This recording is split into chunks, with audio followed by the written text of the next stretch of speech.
یہ بات ہے کچھ سال پہلے کی، جب دبئی کے شیخ محمد بن رشید ال مکتوم نے برج عرب کی کنسٹرکشن کا کام شروع کروایا۔ اس بلڈنگ کا شمار دنیا کی خوبصورت ترین بلڈنگ میں کیا جاتا ہے اور دبئی کا فیوچر بھی اسی بلڈنگ پر شمار کیا جا رہا تھا۔ 1053 اونچا دنیا کا سب سے اونچا ہوٹل بنانے کے لیے شیخ محمد بن رشید نے اپنے سارے خزانے کھول دیے تھے۔ مسئلہ یہ نہیں تھا کہ دنیا کا سب سے اونچا ہوٹل بنانا ہے، بلکہ اصل مسئلہ تو یہ تھا کہ بلند ترین بلڈنگ پانی پر تعمیر کرنا تھی۔ کنسٹرکشن ٹیم نے دن رات کر کے پتھروں کی مدد سے پانی پر ایک آئی لینڈ تو بنا لیا، لیکن جب ایک رات ایک طاقتور طوفان آیا اور جس کی شدت اتنی زیادہ تھی کہ اس نے آئی لینڈ کے پتھروں کو بھی ہلا کے رکھ دیا۔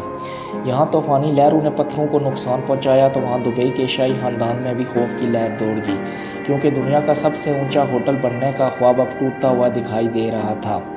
کنسٹرکشن کا کام عارضی طور پر تو روک دیا گیا، لیکن تبھی ایک انجینئر نے ایک ایسا سلیوشن پیش کیا جس سے طوفانی لہریں ہوں یا سمندری طوفان، آئی لینڈ فولاد بن کر کھڑا رہے گا۔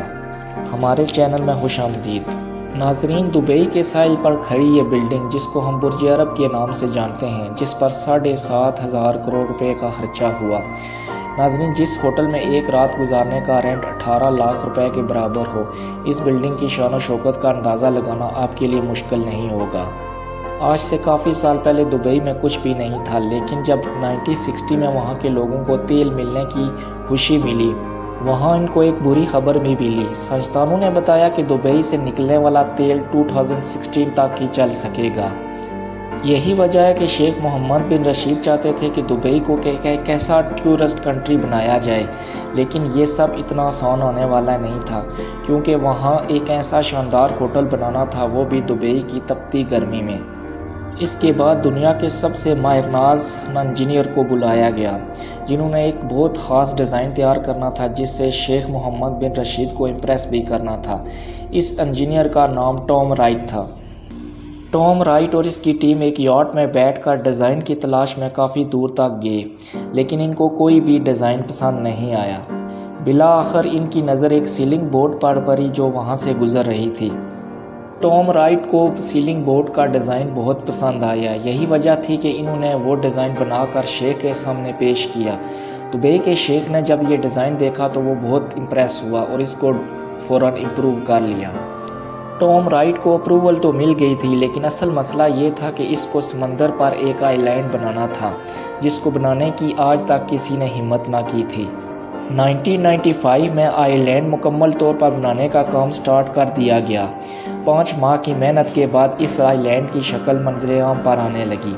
اس آئی لینڈ کو اپنے اوپر 2 لاکھ ٹن وزن برداشت کرنا تھا، جو کہ تقریباً 50,000 ایشین ایلیفینٹ کے برابر ہوتا ہے۔ ابھی یہ کام جاری تھا کہ عربین طوفان نے دبئی، عمان سمیت برج عرب کو اپنی لپیٹ میں لے لیا، جس سے سمندری طوفان نے آئی لینڈ کے ایک حصے کو بری طرح متاثر کر کے رکھ دیا۔ اس خبر نے ایک بار پھر سے برج عرب بننے کا خواب توڑ کے رکھ دیا۔ سب یہی سوچنے لگے کہ جن سمندری لہروں نے آئی لینڈ کو ہلا کے رکھ دیا، وہ بعد میں برج عرب کو کیسے چھوڑیں گی۔ لیکن چند مہینوں بعد ایک انجینئر مائک نے ایک مشورہ دیا۔ مائک کا ماننا تھا کہ سمندر کی لہریں ہم کسی صورت روک تو نہیں سکتے، لیکن ان کا زور ہم ضرور کم کر سکتے ہیں۔ یہی وجہ ہے کہ مائک نے کنکریٹ کی مدد سے ایسے ہول سلیب تیار کیے جو آئی لینڈ کی دیواروں پر لگائے جائیں گے، جس سے سمندر کا پانی آئی لینڈ کے پتھروں پر ٹکرانے سے وہ کنکریٹ سے بنے ہول سلیب میں ٹکرا کر گھوم جائے گا۔ پھر ویسا ہی ہوا جیسا کہ مائک نے سوچا تھا۔ سمندر کی لہروں کا پانی کنکریٹ کے ہول سلیب میں گھومنے سے پانی کا زور 50% کم ہو گیا۔ یہ خبر سنتے ہی سب میں ایک بار پھر سے جان آ گئی اور کنسٹرکشن کا کام دوبارہ سے سٹارٹ کر دیا گیا۔ انجینئر کا خیال تھا کہ برج عرب کا وزن ایک سالڈ سٹیل پائلز پر رکھا جائے گا، کیونکہ سالڈ سٹیل پائل زمین میں موجود راڈ کے اندر ڈرل کر کے لگائے جاتے ہیں تاکہ ان کے ہلنے کا کوئی سوال ہی پیدا نہ ہو۔ سٹیل ڈالنے کے بعد سالڈ زمین تیار کر لی گئی اور اس طرح برج عرب کا کام سٹارٹ ہو گیا۔ ناظرین، برج عرب کا کام اختتام پر ہی تھا کہ دبئی کے شیخ محمد بن رشید نے ایک ایسی فرمائش کی کہ انہیں ایک ایسا ریسٹورنٹ بھی چاہیے جو ہوا میں بھی فلٹ کرتا ہوا دکھائی دے۔ یہ فرمائش انجینئر کے لیے مسئلے کا باعث بن گئی، کیونکہ ایسا ریسٹورنٹ نقشے میں پہلے سے موجود ہی نہ تھا۔ جیسے جیسے بلڈنگ کا سٹرکچر بڑھتا جا رہا تھا، ویسے ویسے نئے چیلنجز بڑھتے جا رہے تھے۔ 1996 میں بلڈنگ تو تیار ہو رہی تھی، لیکن ڈیزائن پورا کرنے کے لیے اور بلڈنگ کا بیلنس برقرار رکھنے کے لیے ایک سٹیل سٹرکچر کی ضرورت تھی۔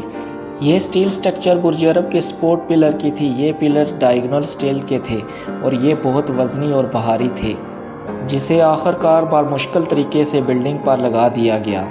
ناظرین، اس کے بعد انجینئر کو شیخ کی فرمائش پر ریسٹورنٹ بھی بنانا تھا۔ یہ فرمائش ایسی تھی، نہ تو اس کے لیے کوئی سپورٹ بنائی گئی تھی اور نہ ہی انجینئر کو اس کا خیال تھا۔ اور ناظرین، اس کام کو سر انجام دینے کے لیے انجینئر کو ایک بار پھر سے اپنی لیمٹس کراس کرنا پڑی۔ کئی مہینوں کی محنت کے بعد آخر کار ڈیزائن تیار کر لیا گیا، جس کے بعد برج عرب کی کنکریٹ میں سٹیل بریکٹس لگائے گئے اور پھر ان میں 10 موٹی بیم ڈالی گئی۔ پھر ان کو لوہے کا سٹرکچر بنا کر سٹیل کے اوپر کھڑا کر دیا گیا اور اس طرح ریسٹورنٹ تیار کر لیا گیا۔ اور اس طرح 1997 میں برج عرب کا سٹرکچر پوری طرح تیار ہو گیا تھا۔ اب اس بلڈنگ کو خوبصورتی اور ڈیزائن کا کام باقی رہ گیا تھا۔ انٹیریئر ڈیزائن کا کام چہان چون نے کرنا تھا، جو کہ ورلڈ کلاس ڈیزائنر کی ماہر ترین ڈیزائنر تھی۔ ڈیزائنر نے بتایا کہ شیخ کو ایک ایسا ڈیزائن چاہیے جو آج تک نہ تو پہلے کسی نے بنایا اور نہ ہی بعد میں کوئی بنا سکے۔ اس ڈیزائنر کو برج عرب کے 200 سویٹ اور 180 میٹر اونچا سٹرکچر ایک ایسا ڈیزائن تیار کرنا تھا جس کو دنیا دیکھ کر حیران رہ جائے۔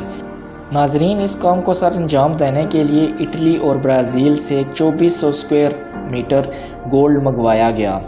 اور ناظرین، آپ اس بات کا تعین نہیں کریں گے کہ جتنا گولڈ منگوایا گیا اتنا ہی 2400 اسکوائر میٹر ماربل بھی منگوایا گیا۔ اور اس طرح دن رات کی محنت کے بعد برج عرب پوری طرح تیار ہو چکا تھا۔ لیکن اب باری تھی شیخ کے وزٹ کی۔ جب شیخ نے وزٹ کیا، وہ عالی شان میٹیریل ڈیزائن کو دیکھ کر حیران رہ گیا، لیکن ان کے اگلے الفاظ نے ڈیزائنر کو ہلا کے رکھ دیا۔ انہوں نے کہا، یہ تو آدھا کام ہوا ہے، اب پورا کام کب کمپلیٹ ہوگا؟ ناظرین، برج عرب کی مزید انفارمیشن آپ ہماری آنے والی ویڈیو پارٹ 2 میں دیکھ سکیں گے۔ جانے سے پہلے آپ سے گزارش ہے کہ ہمارے چینل کو لائک اور سبسکرائب کر دیں۔